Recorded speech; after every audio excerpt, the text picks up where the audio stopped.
وقد دخلوا بالكفر وهم قد خرجوا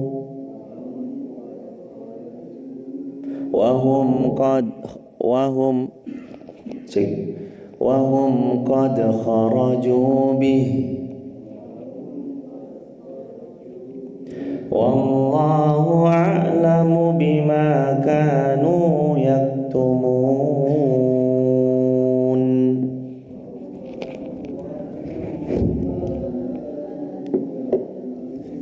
Allahumma arhamna bil Qur'an. Alhamdulillahirabbil alamin. Allahumma arhamna bil Qur'an.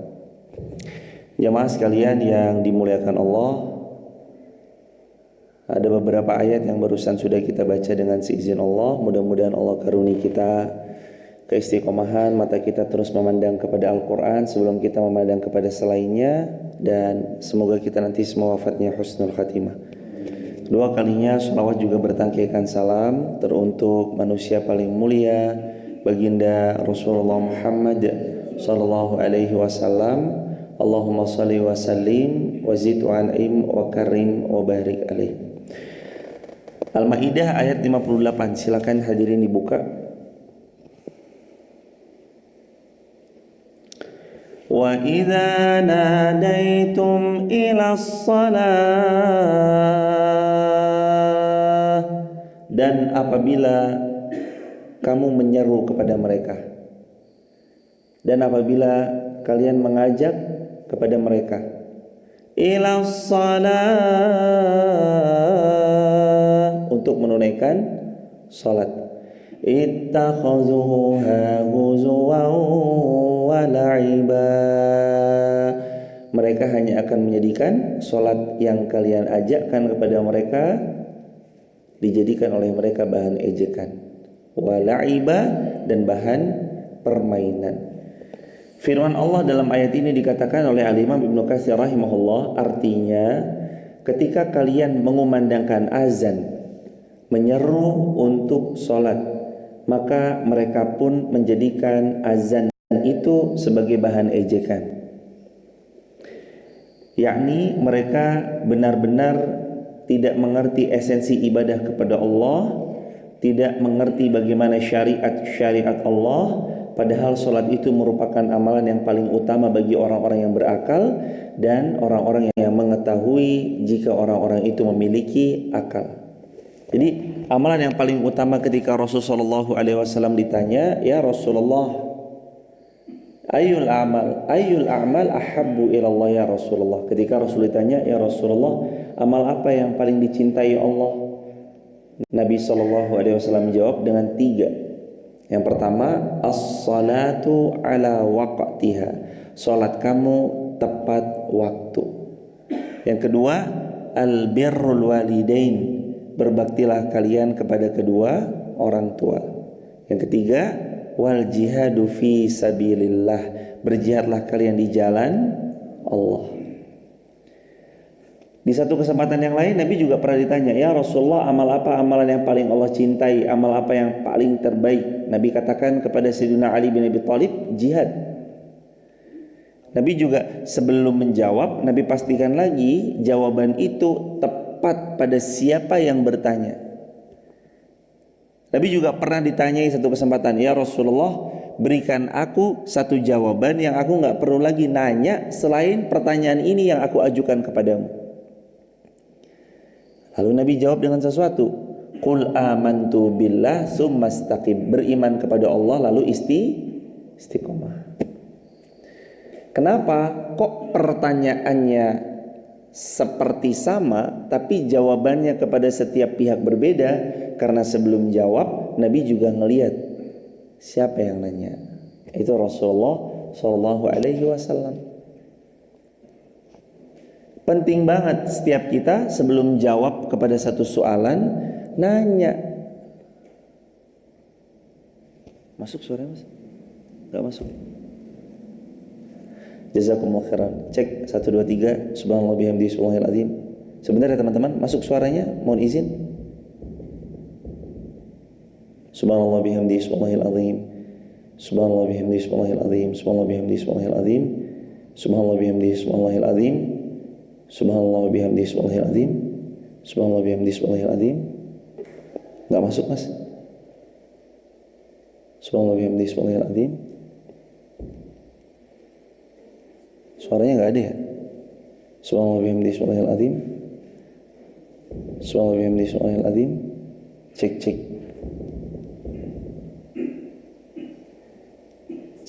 Subhanallah bihamdihi subhanallahil azim. Cek. Subhanallah bihamdihi subhanallahil azim. Ini aja, Mas, maaf. Ditukar aja sama yang ini. Salah kali apa gimana? Enggak.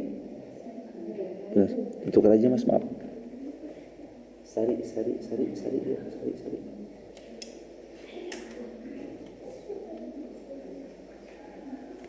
biar enggak kejauh. Ada bihamdi subhanallahil azim. Subhanallah bihamdi subhanallahil azim. Subhanallah bihamdi subhanallahil azim. Subhanallah bihamdi subhanallahil azim. Subhanallah bihamdi subhanallahil azim. Subhanallah bihamdi subhanallahil azim. Subhanallah bihamdi subhanallahil azim. Subhanallah bihamdi subhanallahil azim. Subhanallah bihamdi subhanallahil azim. Masuk suaranya, sahabat, teman-teman? Masuk hadir. Masuk di mana ini, Pak? Masuk di sini? Oh, masuk di telinga. Harus cek. Subhanallah bihamdi. Subhanallah bihamdi subhanallah. Dah. Masuk ya, Mas? Ada suaranya ya, jemaah? A'udzubillahi minasyaitonirrajim. Bismillahirrahmanirrahim. Dilanjutkan jemaah. Wa idza nadaitum ila shalah ittakhazuha huzwan wa la'iba. Dan apabila kamu ngajak mereka salat, ittakhazu huzwan wa la'iba.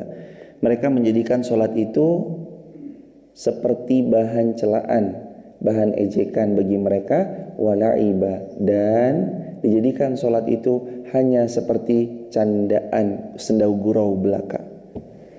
Ittakhadhu huzwaw wa la'iba. Dikatakan tadi oleh Al-Imam Ibnu Katsir rahimahullah, mereka enggak ngerti esensi sholat.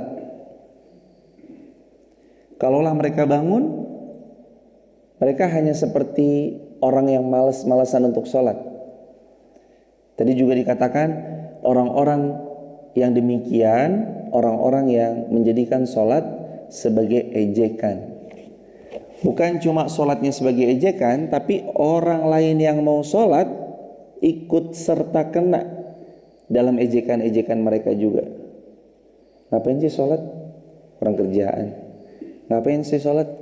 Itu juga sholat gak pernah membuat kalian kaya raya kan? Mungkin. Begitu ada kalimat-kalimat itu terlontar, ini orang-orang yang tergolong di ayat 58 Al-Maidah. Ittakhadhu huzwaw wa la'iba. Mereka menjadikan sholat sebagai bahan ejekan, bahan celaan, wa la'iba, dan sebagai permainan belaka. Sebagian ulama juga berpendapat permainan di sini, mereka kalaulah sholat jadiin sholatnya main-main. Sholatnya nggak benar-benar serius, tapi sholatnya main-main. Makanya Allah mengingatkan juga dalam Al-Quran, fawailul lil musallin. Celakalah orang-orang yang sholat. Alladzina hum an salatihim sahun. Alladzina hum yura'un.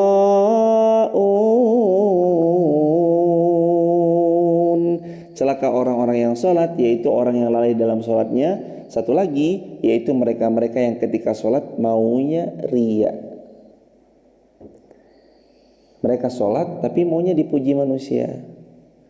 Kalau manusia nggak muji, mereka nggak mau. Kalau manusia nggak muji, mereka skip. Mereka mau beramal asal manusia memuji mereka. Mereka mau beramal asalkan manusia menonton amalan mereka. Mereka mau beramal asalkan manusia mau melihat amalan-amalan mereka. Dan kita tahu dalam Islam melakukan perbuatan karena meninggalkan amalan karena manusia syirik, melakukan satu amalan untuk manusia adalah riya. Kebalik cuma. Melakukan satu amalan karena manusia itu berpotensi meninggalkannya, ya maju kena mundur kena, intinya gitu kan jemaah. Inginnya dilihat manusia riya, meninggalkan karena manusia syirik. Padahal itu kewajiban antara hamba dengan Allah Subhanahu wa taala. Karenanya tadi dikatakan oleh Al-Imam Ibnu Katsir rahimahullah, orang ini kenapa menjadikan ejekan? Karena mereka tidak mengerti esensi ibadah kepada Allah dan mereka tidak faham syariat-syariatnya Allah.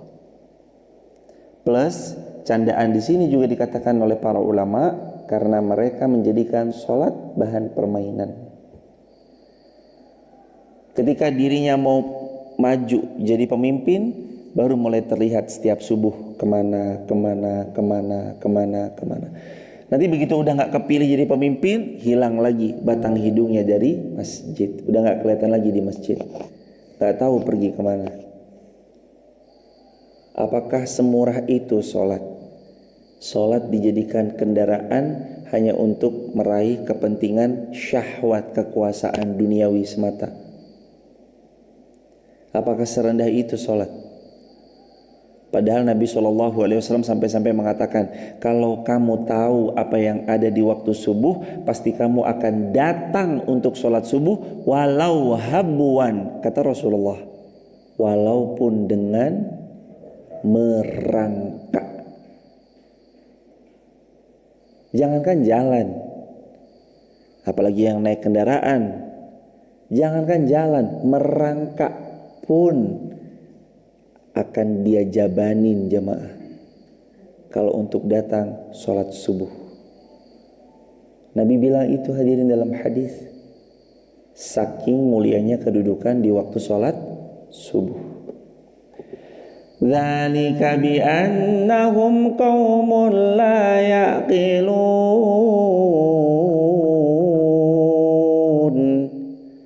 Sebab kenapa mereka menjadikan ejekan-ejekan? Setiap kali ada orang ngajak buat sholat, yuk sholat yuk. Ngapain sih? Toh juga sholat gak membuat saya lebih kaya.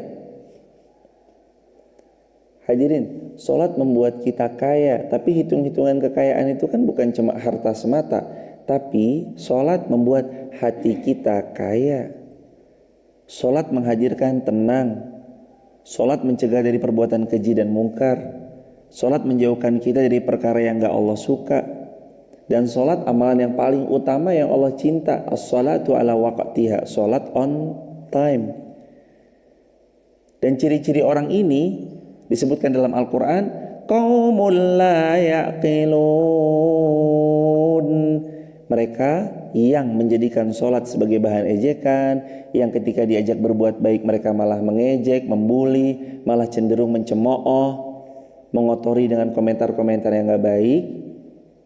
Qaumul la yaqilun, mereka adalah kaum-kaum yang tidak berakal. La yaqilun, gak punya akal. Sindiran yang amat pedas dari Allah. Padahal manusia berakal gak jemaah? Berakal. Tapi Allah sindir di ayat ini, kalau kamu menjadikan sholat yang mereka ajak padamu sebagai ejekan, kamu bilang, udahlah urus aja hidupmu sendiri, ngapain sih ngurus hidupnya orang lain? Bukan. Nabi pernah bersabda dalam hadis riwayat Al-Baihaqi, kata Nabi SAW, ada satu kalimat yang paling Allah benci. Dan kalimat itu ternyata masyhur di kalangan tengah-tengah kita.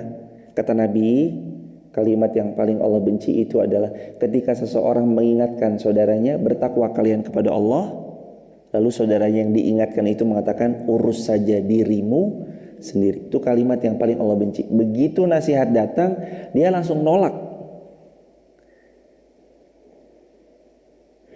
Langsung nolak, bahkan cenderung malah membuli. Ittakhidhu huzuwa wa la'iba. Dijadikan orang yang ngajak berbuat baik itu bukan cuma ditolak, tapi dicela, dicaci maki, dikomentari dengan cemoohan-cemoohan,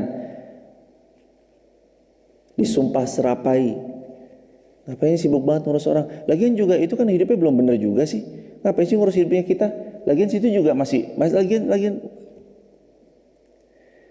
Ternyata ulama meluaskan lagi, bukan cuma wa idza nadaitum ilas shalah,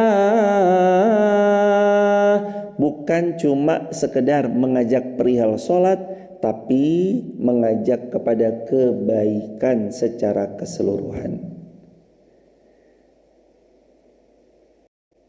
Ngajak aja masih mending nih, udah duluan aja tuh masih mending. Lagian juga ngapain sih tuh ngaji juga nggak membuat situ jadi kaya dan segala macamnya. Hadirin, karena manusia akhir-akhir ini adalah manusia-manusia yang seringnya melihat sesuatu tolak ukurnya adalah harta. Ada duit berangkat, nggak ada duit nggak berangkat. Kecuali orang-orang yang memang tulus melakukan beramal soleh karena Allah. Ada duitnya nggak? Kalau ada saya berangkat, kalau nggak ada mohon maaf ya. Nauzubillah, summa nauzubillah.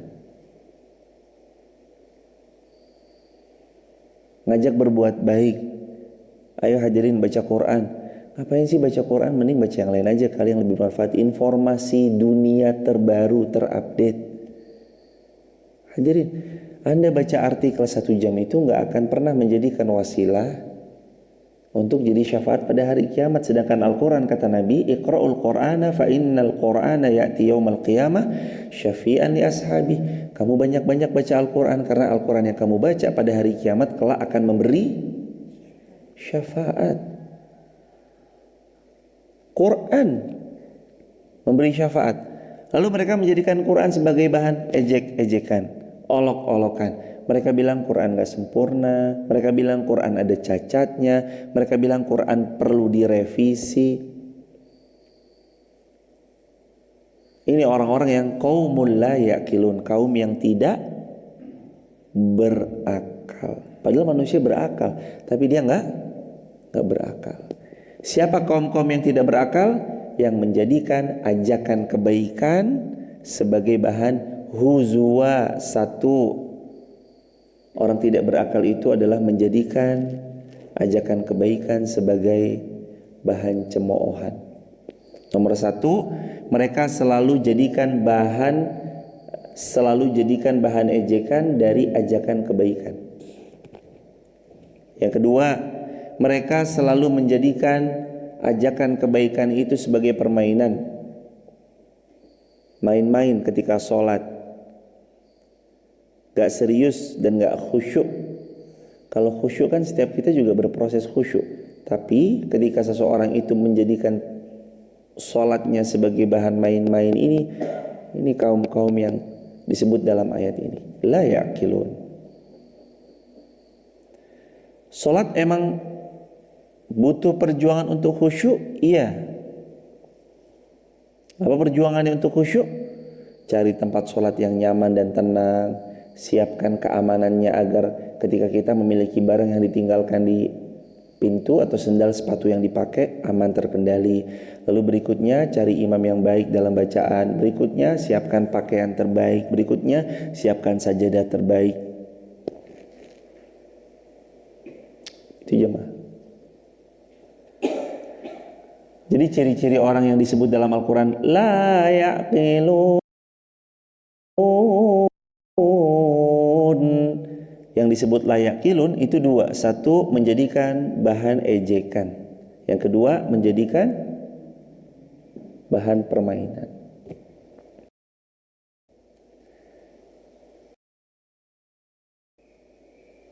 Itu jemaah. Lanjut ke 59. Qul ya ahlal kitab hal amanna billah. Katakanlah, wahai ahli kitab, apakah kamu memandang kami salah hanya karena kami beriman kepada Allah, kepada apa yang diturunkan kepada kami, dan kepada apa yang diturunkan sebelumnya? Sungguh kebanyakan kamu adalah orang-orang yang fasik. Ayat 59 ini menegaskan kalau orang-orang fasik suka memandang orang lain yang berbuat baik itu sebagai pandangan, dalam pandangannya itu salah. Orang-orang fasik senang sekali nih kalau masuk dalam ranah mereka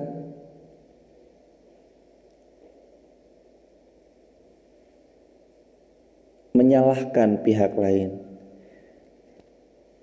Makanya orang-orang beriman mengatakan, apakah kamu menyangka bahwa ketika kami beriman kepada Allah dan Rasulnya itu adalah satu kesalahan? Kami beriman kepada Al-Quran adalah satu kesalahan? Lalu juga disebutkan, wa anna aktsarukum fasiqun, dan adalah mereka kebanyakannya adalah orang-orang yang fasik. Juga ayat ini turun, Allah Subhanahu wa taala mengatakan kepada Nabi Muhammad, wahai Muhammad, kepada orang-orang yang menjadikan agamamu sebagai ejekan dan permainan dari kalangan ahli kitab, yakni apakah kalian mencaci maki dan mencela kami lantaran kami beriman kepada Allah, kepada Rasulullah, lalu kami menjalankan salat, lalu kalian caci maki atas apa yang kami lakukan ini, padahal ini bukan aib dan bukan cela. Juga Allah berfirman dalam ayatnya, wa anna aktsarakum fasiqun. Tapi emang kebanyakan orang-orang fasik itu begitu, jemaah.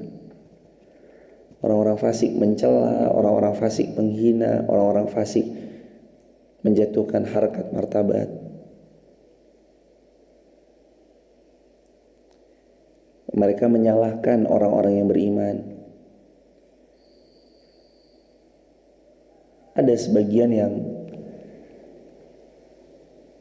ketika kita hari ini melihat ada sebagian yang membela Palestina, tapi di sisi lain juga ada yang mengendori perjuangan saudara-saudara kita di Palestina. Ibaratnya ketika jamaah tinggal di satu negeri, Indonesia, ada seorang penjajah yang kita berjuang hendak mengusir penjajah tersebut. Ketika kita hendak mengusir, kita mempertahankan dengan beragam macam caranya. Lalu kok kita yang disalah-salahin? Kita yang disalah-salahin. Ini kan masuk dalam bagian orang ini orang-orang yang fasik.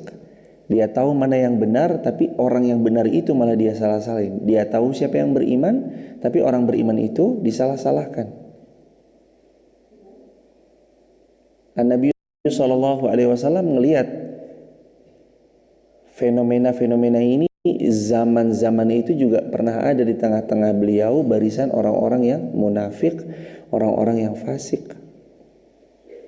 Ketika Nabi SAW berangkat jihad, mereka ngendorkan semangatnya pasukan-pasukannya Rasulullah Muhammad SAW.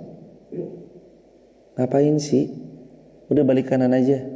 Akhirnya sebagian pada peperangan Uhud itu yang sudah disiapkan tinggal tersisa 700-an pasukan. Padahal waktu itu perang Uhud jumlahnya hampir 1000-an kira-kira, lalu 300-nya berbalik arah. Dikomporin sama siapa? Munafik fasik. Tidaklah orang itu munafik, tidaklah orang itu fasik kecuali biasanya menjadi penggembos. Gembosi semangatnya orang beriman, menggembosi semangatnya orang-orang yang sedang berjuang, menggembosi semangatnya orang-orang yang menunaikan sholat, menggembosi orang-orang yang sedang berjalan di atas amal salih. Aktsarukum fasikun, kebanyakannya adalah kefasikan. Apa makna fasik? Fasik itu adalah orang yang masih dilakukan. Udah tahu keliru tapi masih dikerjakan, itu fasik. Qul hal unabbiukum bisyarrim min dzalik masubatan indallah. Allah berfirman dalam ayat 60, katakanlah Muhammad, apakah akan aku beritakan kepadamu tentang orang yang lebih buruk balasannya dari orang-orang fasik di sisi Allah? Yaitu siapa mereka?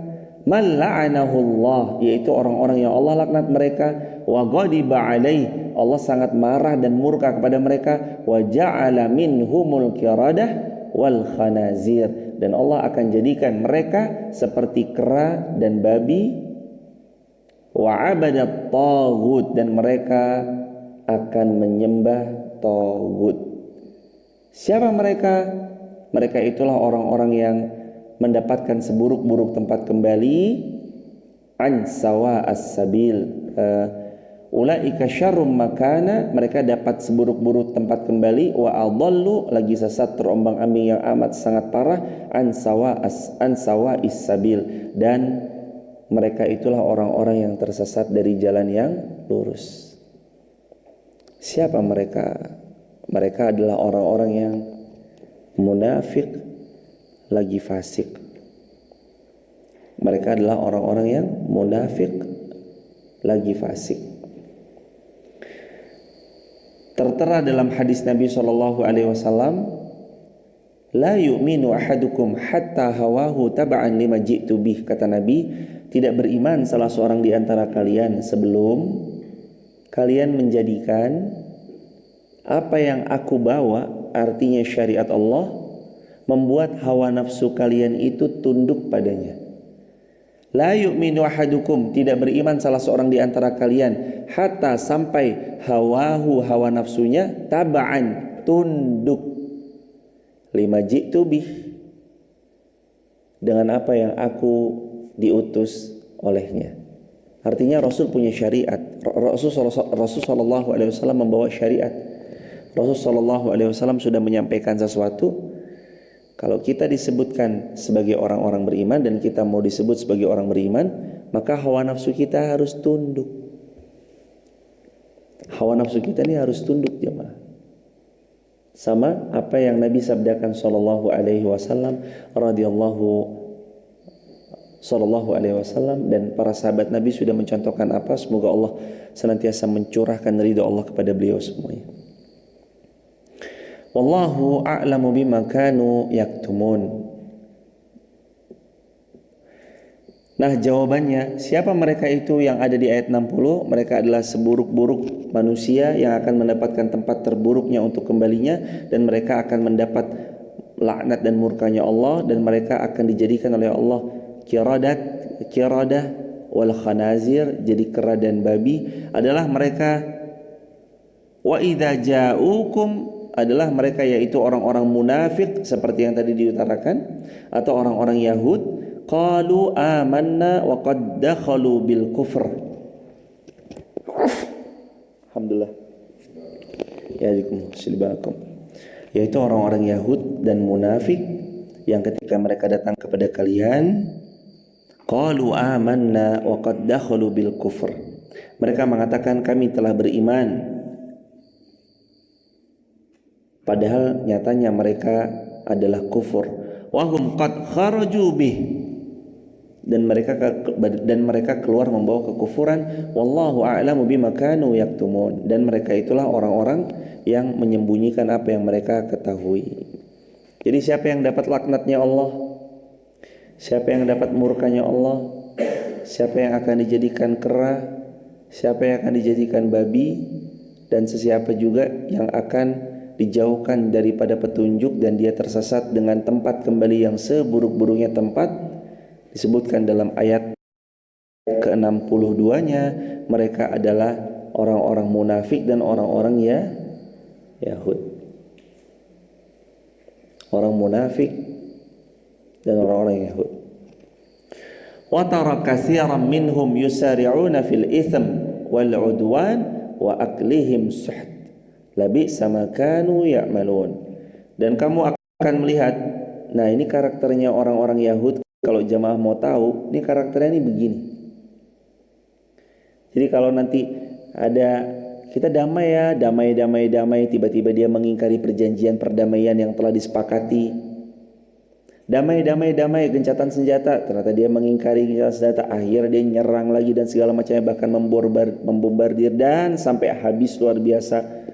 Jatuhkan rudal-rudal yang sangat mengerikan, banyak orang-orang yang wafat, syahid. Ini karakter Yahud nih, ayat ke-63.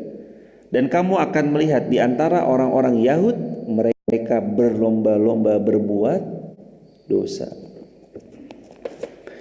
Dan hadirin,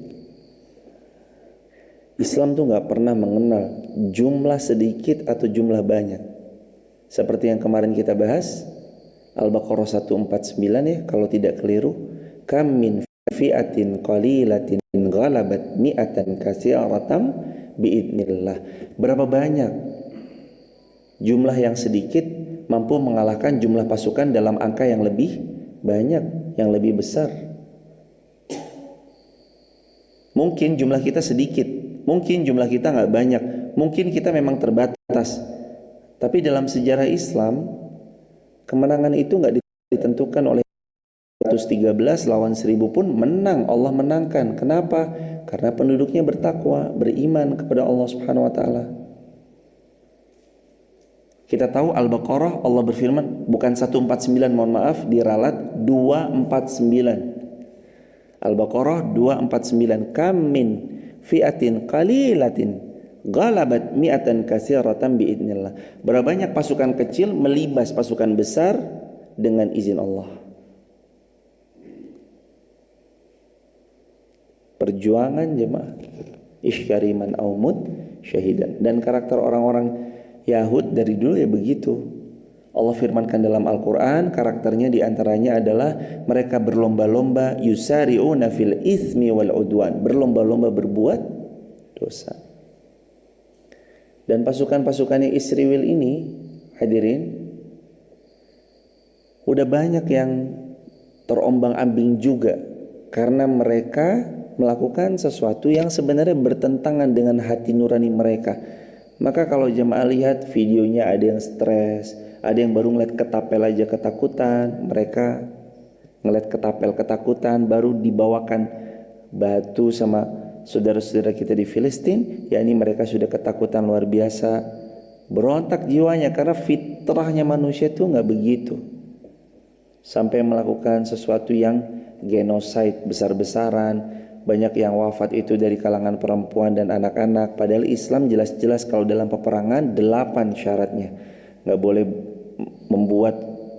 menghilangkan nyawanya anak-anak, gak boleh lansia, gak boleh perempuan, gak boleh merusak fasilitas umum, gak boleh merusak rumah sakit, gak boleh merusak rumah ibadah, gak boleh menghilangkan nyawanya orang yang sudah menyerah. Dan yang berikutnya harus memperlakukan tawanan dengan sebaik-baiknya perlakuan. 8. Bahkan tambahin lagi yang ke-9, gak boleh merusak tanaman-tanaman. Coba, susah gak dalam Islam tuh? Sulit ya, bukan main jemaah.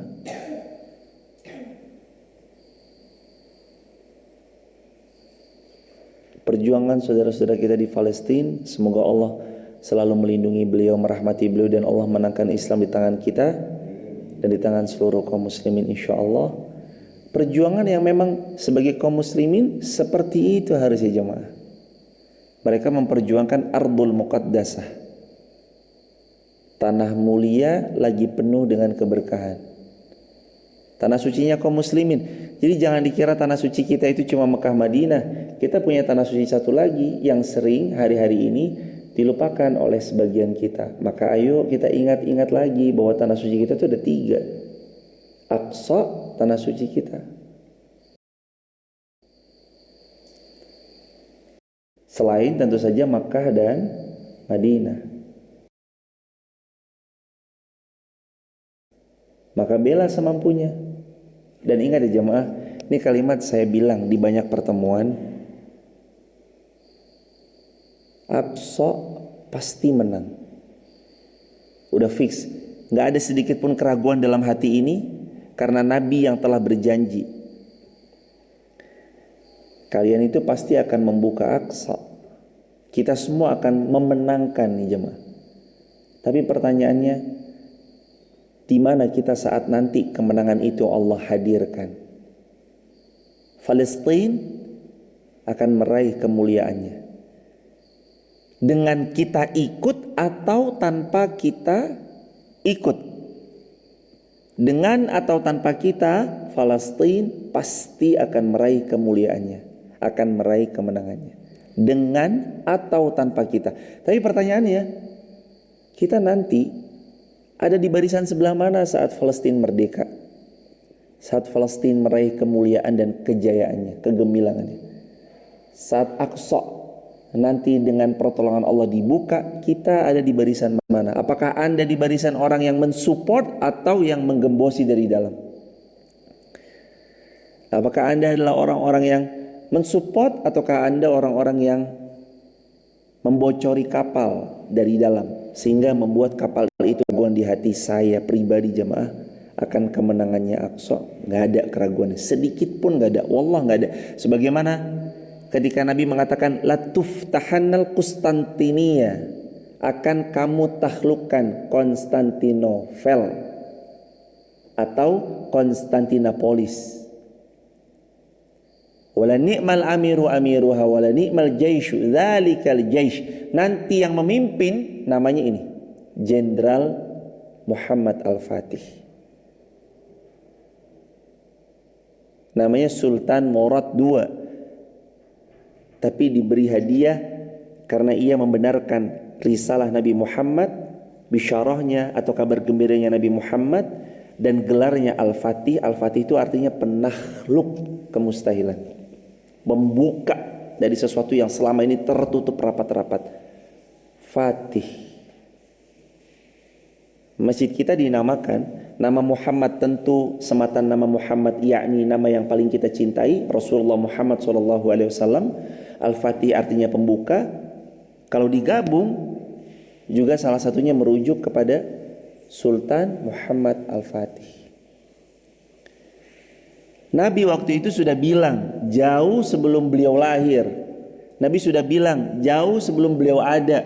Nabi sudah bilang akan tertakluk. Maka buat kita orang beriman, sebenarnya Konstantinopolis bukan takluk 1453 Masehi, bukan 1453. Oke, secara tanggal, tapi kan sejarah mengatakan takluknya di tahun segitu. Buat kita yang beriman, Konstantinopel sudah tertakluk sejak Nabi SAW bersabda, sudah takluk. Sama hari ini, pasti Aqsa akan dimenangkan kaum muslimin, dan itu yang kita imani. Jadi pertanyaannya, kan belum tertakluk. Sekarang tuh masih kasihan banget kan posisinya? Enggak, udah tertakluk. Sejak kapan? Sejak Nabi bersabda. Tinggal kita nanti pilih aja mau masuk barisan yang mana. Yang berpihak kepada Israel atau mau berpihak kepada siapa? Apa kepada saudara kita di Palestina? Silakan. Ingat ya hadirin, penjajah sekalipun penjajah tetap penjajah. Lihat sejarah, buka mata jemaah, bahwa wilayah Palestina itu dulunya luas luar biasa. Lalu dirongrong datangnya penjajah yang awalnya dia kasihan, minta dikasihani karena Holocaust, mereka dibinasakan oleh daripada satu negara Jerman yang membinasakan mereka, hampir dibunuh semuanya. Lalu mereka mencar, salah satunya mereka pergi kepada Palestina meminta pertolongan, dan orang-orang Palestina membantunya. Lalu mereka duduk di situ, diizinkan tinggal di situ, diizinkan ibadah di situ, hidup berdampingan di situ. Kok sekarang merongrong nih? Dulu tanah Palestina luas, sampai sekarang tinggal sedikit. Sampai tinggal luar biasa rongrongannya Israel ini hadirin. Sekali penjajah tetap penjajah jemaah. Sekali penjajah tetap penjajah. Masa iya kita di Indonesia tiba-tiba datang Belanda menjajah kita, lalu kita berusaha untuk mengusir mereka dengan beragam cara. Ada yang dengan bambu runcing, ada yang dengan ini, ada yang dengan itu. Lalu kita yang disalah-salahin. Afala ta'qilun? Masih punya akal sehat gak sih? Di Indonesia kita tinggal, ini negeri-negeri kita. Tumpah darahku, tanah airku, kita lahir di sini, kita tumbuh besar di sini, meminum dari air tanahnya, Lalu datang seorang menjajah dan kita berusaha ngusir penjajah ini dari negeri tercinta, tanah air kita. Nah, kalau kita yang disalah-salahin tuh, afala ta'qilun? Masih punya akal apa enggak sih sebenarnya? Jadi Yahud tuh dari dulu emang udah di-spill sama Allah. Ini loh kelakuannya. Kelakuannya mengingkari perjanjian. Disuruh masuk dalam keadaan memberangi. Itu kan yang Allah beritahu. Di Al-Baqarah diceritain tentang Yahud. Ali Imran diceritain juga karakter mereka. An-Nisa juga Allah udah spill. Al-Maidah di-spill lagi. Mereka ini suka menyembunyikan apa yang mereka ketahui. Al-Maidah ayat 61. Ciri-ciri mereka diantaranya Al-Maidah 61. Mereka suka menyembunyikan apa yang mereka telah ketahui. Mereka tahu.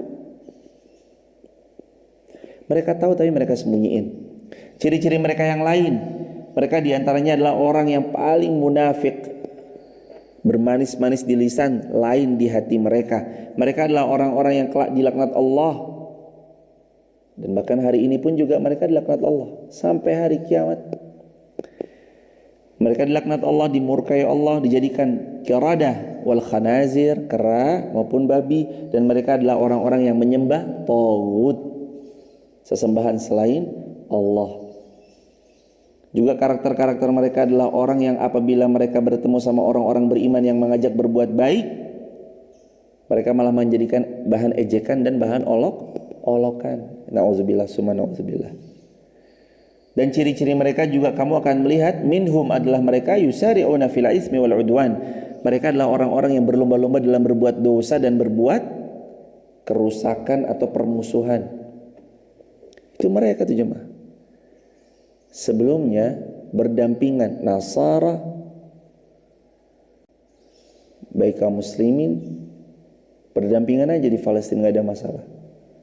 Begitu ada Israel ini, semuanya hadirin dihancurkan. Anda bayangin lagi ngaji begini, tiba-tiba jegler, toto kacanya pecah semua, curang, bangunannya hancur semua. Dan kita lagi ngaji gini, tiba-tiba tertimpa reruntuhannya, tertimpa ledakannya. Anda bisa bayangkan, ada yang lagi tidur asik-asik, tiba-tiba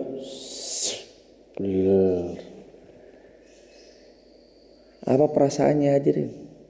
Hidup lagi tenang-tenangnya, bangunan dibangun tinggi-tinggi sekali, 20 lantai, ada yang 17 lantai, ada yang 15 lantai, ada yang 10 lantai, ada yang 7 lantai, ada yang 5 lantai. Kok tiba-tiba bangunan itu harus, dulunya indah luar biasa, tapi ya Allah. Ingat ya hadirin, sekali penjajah tetap penjajah. Jangan pernah lisan ini mengucap lagi juga, kenapa sih orang-orang Palestina tuh, loh kok lagi kenapa sih? Itu sama kayak kita mau ngusir Belanda, terus kita yang disalah-salahin. Lagi warga Bandung, warga Surabaya ngapain sih? Ada Bandung Lautan Api, Surabaya lagi ngapain sih Surabaya tuh? Lagian Bung Tomo ngapain sih? Bukan gitu hadirin, ya Allah. Kadang kalau ada orang yang masih membela Israel tuh gak masuk di akal gitu. Ingat, Aqsa akan menang dengan perjuangan. Dengan kita atau tanpa kita, Aqsa menang. Dengan adanya kita atau tidak, pasti Allah memuliakan. Janjinya Allah. Tapi pertanyaannya, nanti kita ada di barisan yang mana? Dan ingat ya hadirin, bahwa kemenangan Muhammad Al-Fatih, penakluk Konstantinopel, bukan cuma kemenangan satu angkatan, tapi itu kemenangannya kaum muslimin. Artinya tangga kemenangan itu sekarang dibangun dari siapa? Dari mulai sejak zaman Baginda sejak zaman dahulu kala. Baginda Nabi pun juga ikut meletakkan anak tangganya. Maka saya bilang kalimatnya, kalau besok kita tidak menyaksikan Palestina meraih kejayaan, kegemilangan dan kemuliaannya, semoga Allah catatkan nama-nama kita masuk dalam bagian orang-orang yang ikut membangun anak tangga kemenangan itu. Taruh nama kita. Jamaah ngiranya sepele ya. Emang saya ngapain sih? Saya nggak ngapa-ngapain. Paling juga cuma uang. Paling juga cuma ikut kajian subuh syuruk. Loh, kajian subuh syuruk tuh nggak sepele jamaah. Pelan-pelan kita ngaji, sikap berubah. Dari sikap berubah, pola hidup berubah. Pola hidup berubah, kebiasaan satu orang berubah. Dari satu orang ini berpengaruh nggak? Berpengaruh. Seorang ayah yang hidupnya berubah, istrinya ikut berubah. Seorang ayah dan istri berubah, anaknya ikut berubah. Seorang ayah dan istri dan anak berubah, cucunya ikut berubah.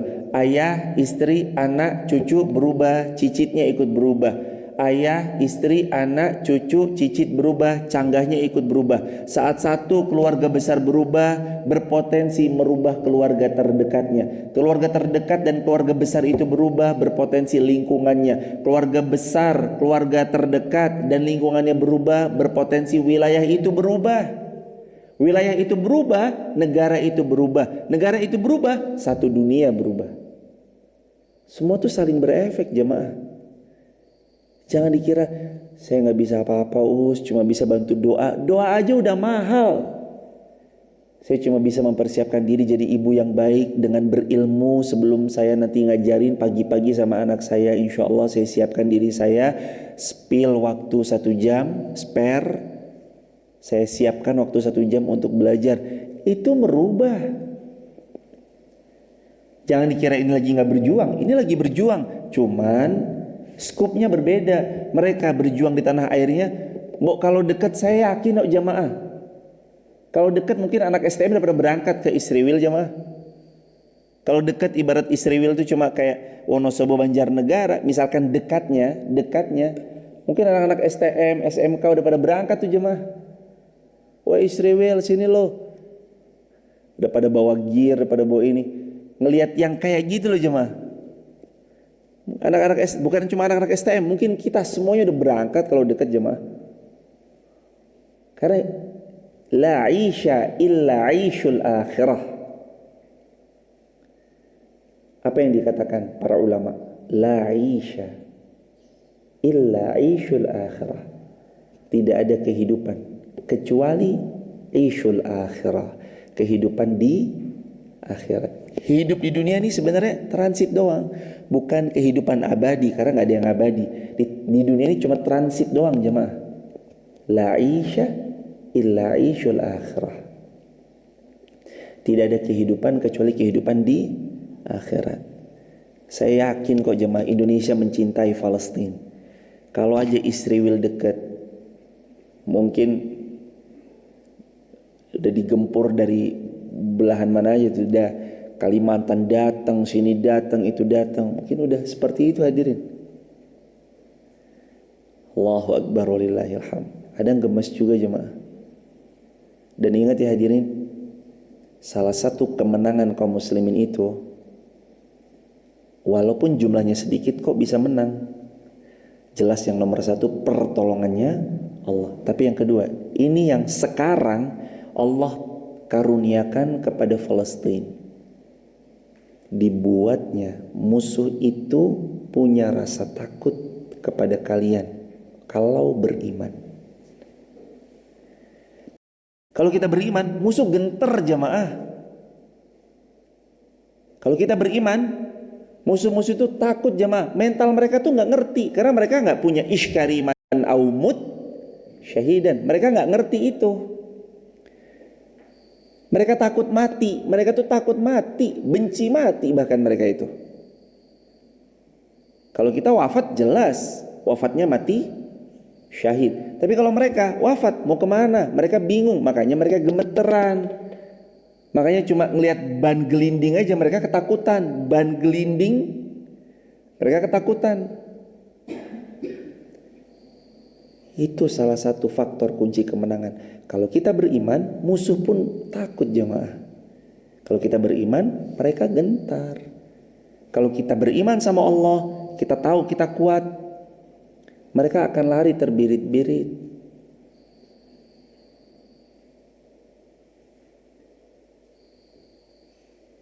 Gimana seorang ayah ketika, ayah gimana ini kakak kita meninggal ayah, mereka kejam banget ya Zionis itu.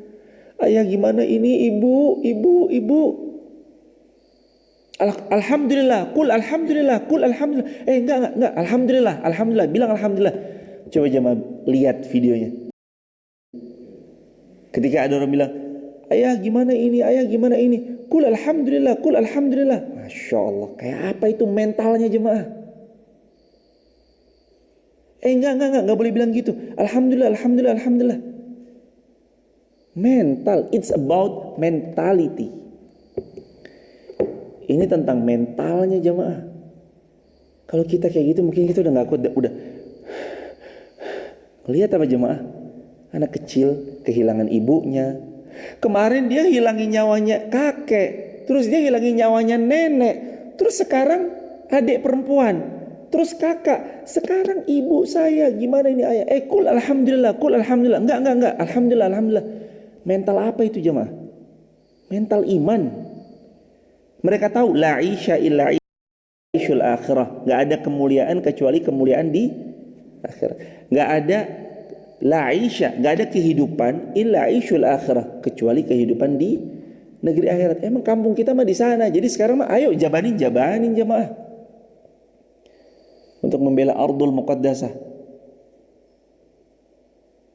Jangan jadi orang yang ada dalam barisannya orang-orang yang munafik dan sebarisan sama istri Will. No way. Sekali penjajah tetap penjajah. Karakternya Al-Quran udah spill banyak banget. Karakternya begini, karakternya begitu, karakternya begini, karakternya begitu. Sekali penjajah tetap penjajah. Na'udzubillah summa na'udzubillahi min dzalik. Dan hadirin harus tahu, pernah ada perjuangan yang sia-sia. Uang yang dikirimkan kemarin dari Masjid Muhammad Al-Fatih dititipkan kepada Laziz, lalu kemudian disampaikan, itu anak tangga yang membangun kemenangannya. Ayahnya beliau berjuang, kakeknya Muhammad Al-Fatih berjuang.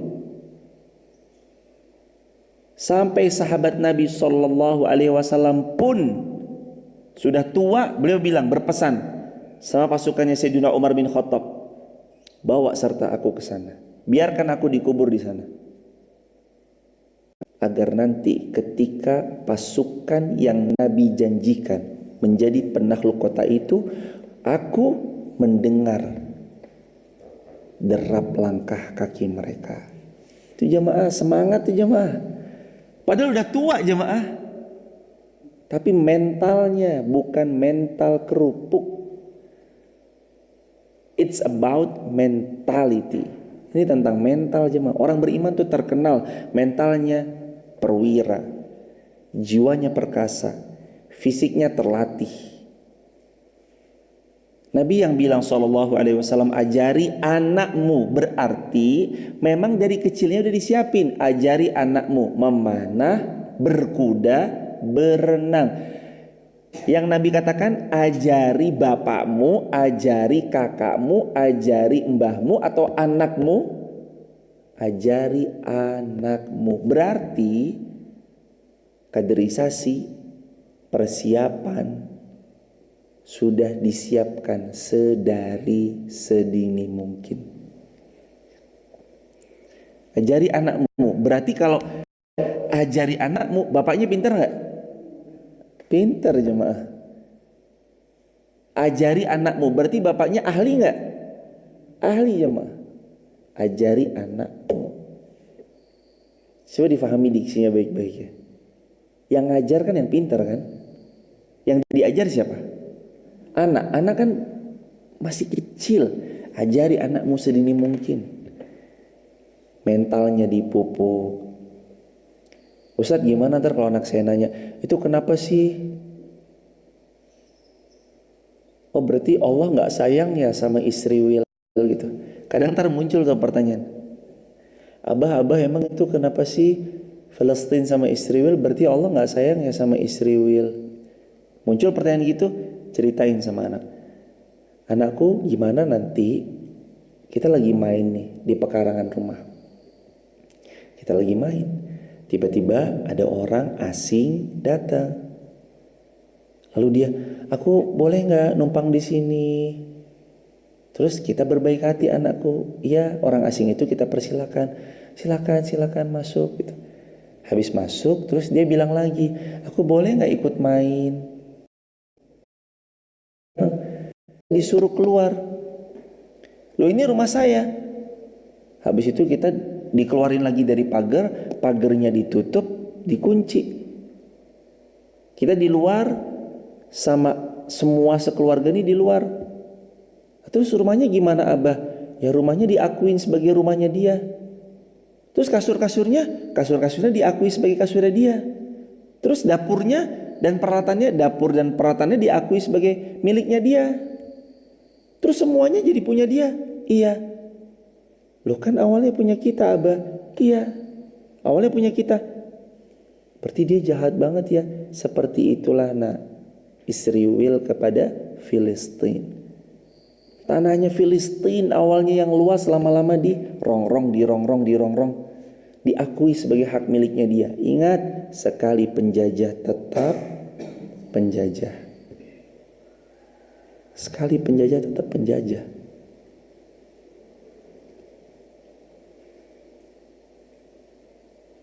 Hati-hati ya jemaah, dari mengeluarkan statement, kemana berpihak, posting yang baik-baik, posting yang mendukung bahwa kita ada di barisan ini kok, insya Allah barisannya saudara-saudara kita di Filistin. Tapi ntar tentang ininya itunya, aduh, pokoknya sampai kapanpun kita tetap akan membersamai perjuangan Ardul Muqaddasah. Itu tanah kita, tanah suci kita. Kita nanti akan sholat di sana dalam waktu terbaik menurut Allah. Insya Allah kita sholat di sana. Sekaligus nanti kita sambangi 3 masjid mulia, Masjidil Haram, Masjidil Aqsa, Masjid Nabawi. Kita sambangi semuanya ketiga masjid mulia ini, dan kita melihat tempat Isra Mi'rajnya Rasulullah SAW, dan nanti kita sholat di sana dalam keadaan tenang. Kalau sekarang sholat di sana dalam keadaan tentara-tentaranya Israel itu siap untuk melesatkan gunnya kepada kita di waktu kapanpun. Tapi besok insya Allah kita sholat dalam keadaan merdeka. Sekarang masuknya emang harus pintunya di situ. Pintunya di situ. Bahkan kalau jamaah buka deh Google Masjidil Aqsa, Google aja Masjidil Aqsa, nanti keluar, atau Yerusalem, nanti keluarnya ada di si Masjidil Aqsa ini di mana? Tulisannya di Israel. Coba bayangin jemaah, Masjidil Aqsa di Palestina, tapi tulisannya ada di Israel. Ini kan luar biasa kamuflasenya dunia. Kenapa sih kemarin kok jamaah kalau bisa silakan ya di rating bintang 5. Ya kalau nggak bintang 5 terserah deh bintang berapa senyamannya aja. Bintang 1 juga nggak apa-apa, tapi kalau bisa bintang 5 bintang 5. Kemarin pas ada tamu, jemaah yuk handphonenya dibuka. Ketik di Google Masjid Muhammad Al-Fatih Wonosobo. Udah ulasan bintang 5 ya jemaah. Tapi semua kembali lagi, kalau nggak mau ngasih bintang 5 juga senyamannya aja. Emang dalam rangka apa sih hadirin? Itu jihad nggak? Jihad opini di media itu jihad loh hadirin. Lagi beropini di media itu jihad. Sekarang bisa report nggak? Report aja bahwa salah informasi. Masa iya Ardul Muqaddasah di tanah Israel, padahal itu jelas mutlak tanah Filistin. Emang nih kelakuan penjajah begitu. Astagfirullahaladzim. Ini kelakuan penjajah, pengen dicubit pakai tang gitu hidungnya. Masya Allah. Sekali penjajah tetap penjajah. Dia mengkamuflasekan itu. Dia bermain opini itu. Bahkan sekarang pun orang melihat nih. Buka aja Google hadirin.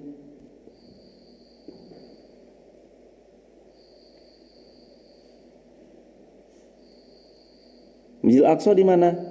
Yerusalem. Yerusalem di mana? Ibu kota Israel. Lah, kok bisa gitu ya? Yerusalem. Coba dibaca. Ketik aja Yerusalem. Ibu kota Israel. Lah, dari mana ceritanya ibu kota? Ya Allah ya Fa. Kadang-kadang suka, kadang-kadang emang jemaah. Itu jihad opini. Media emang dikira nggak ada keberpihakan? Ada jemaah. Kalau media-media besar berpihaknya kepada Israel, terus siapa yang menyuarakan media-media? Siapa media yang menyuarakan untuk saudara-saudara kita di Palestina? Ya kita sendiri, orang-orang beriman jemaah. Orang-orang beriman. Kalau mereka, ada berita tentang Israel langsung jemaah. Kalau Palestina, ribuan nih. Update terbaru Al Jazeera TV 9.000. Mungkin saya kurang update ya, mungkin udah 10.000. Teman-teman yang tahu terupdate silahkan tulis aja di kolom komentar. Mungkin udah 9.000 lebih, bahkan menyentuh puluhan atau belasan ribu atau bahkan puluhan ribu nih.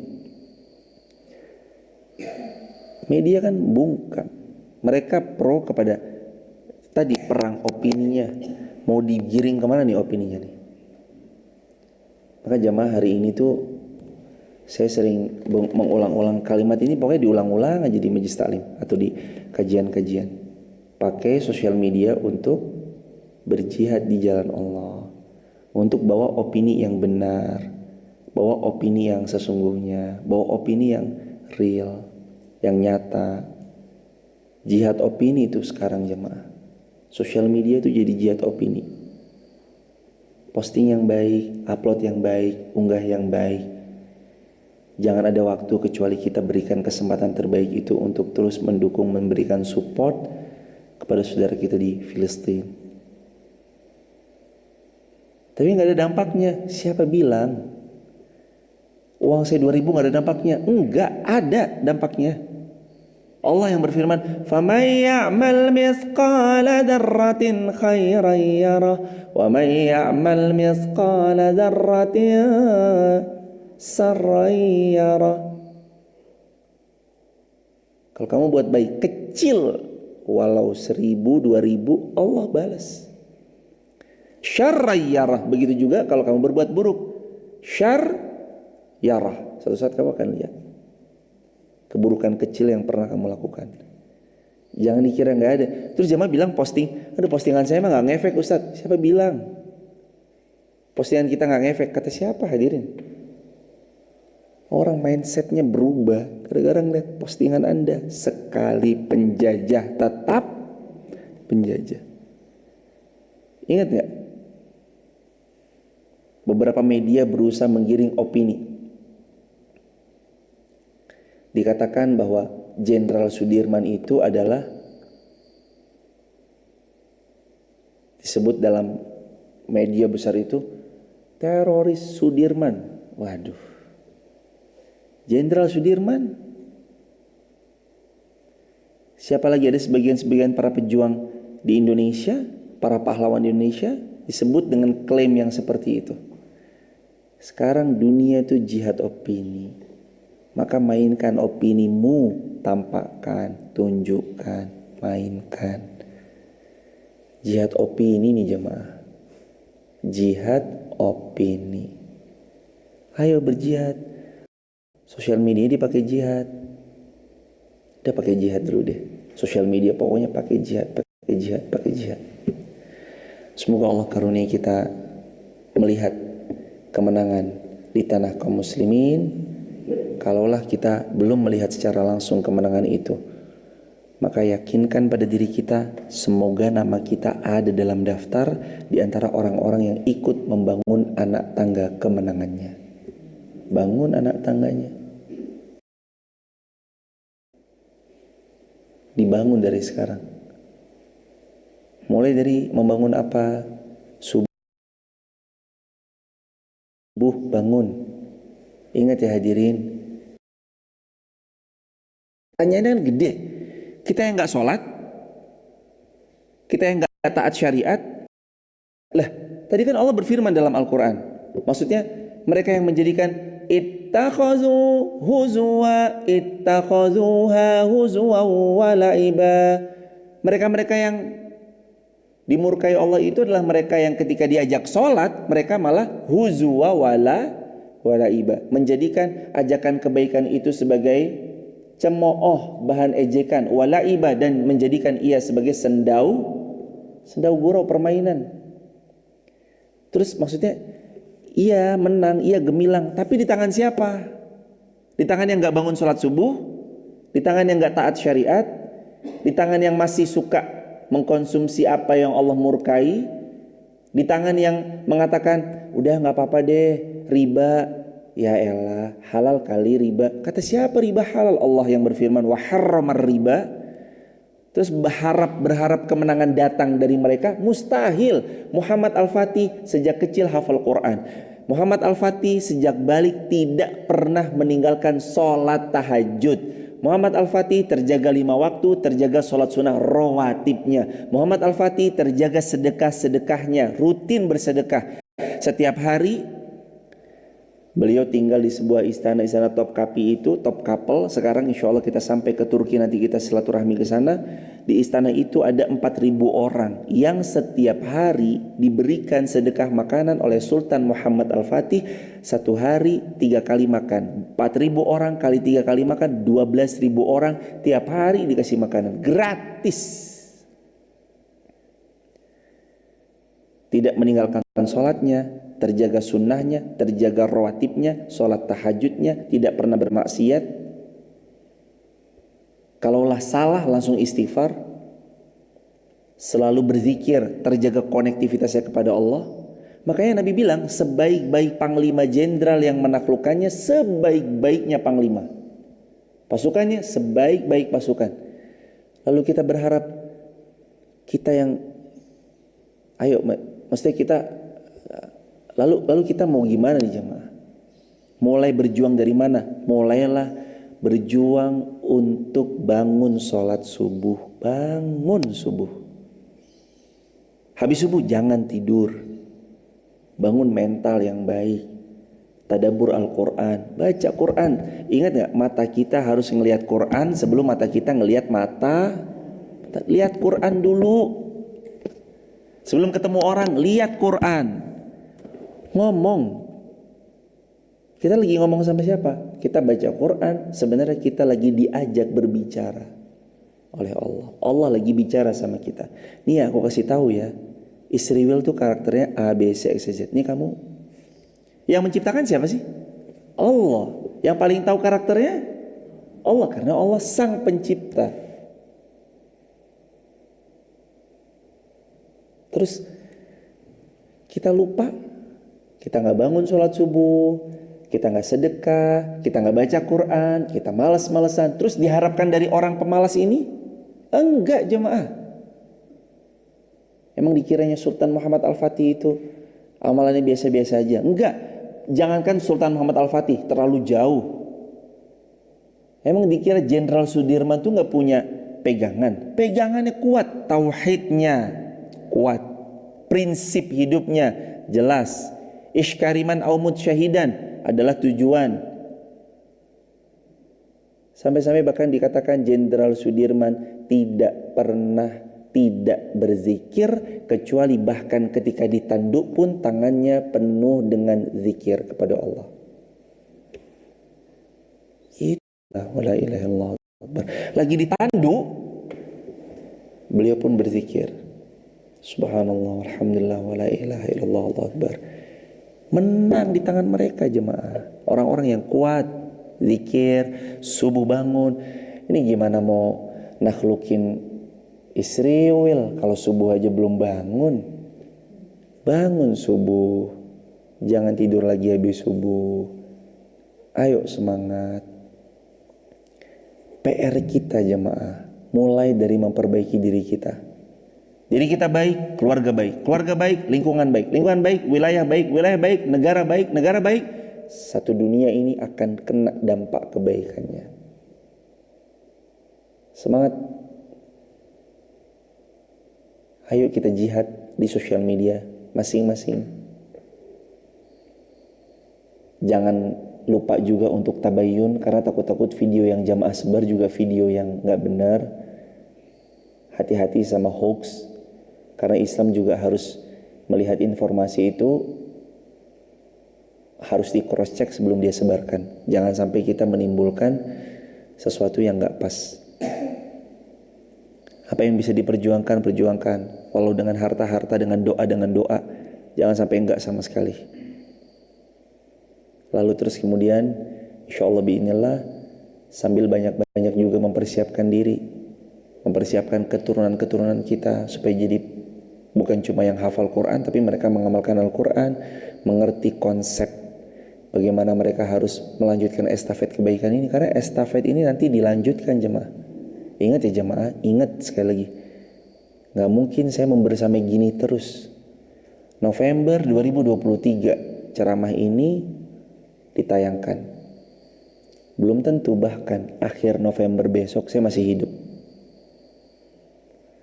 Belum tentu juga nanti bahkan hari ini saya masih hidup, belum tentu juga. Tapi perjuangan ini mesti diestafetkan. Lanjutkan silakan. Ayo Mas Ilham lanjutin. Ayo Mas Damal lanjutin, ayo Herman lanjutin, ayo Isan lanjutin, ayo jamaah semuanya kita lanjutin bareng-bareng. Lanjutin jamaah. Belum selesai. Kapan selesai? Nanti kalau Allah bilang, hambaku semua pulang ya, kiamat selesai.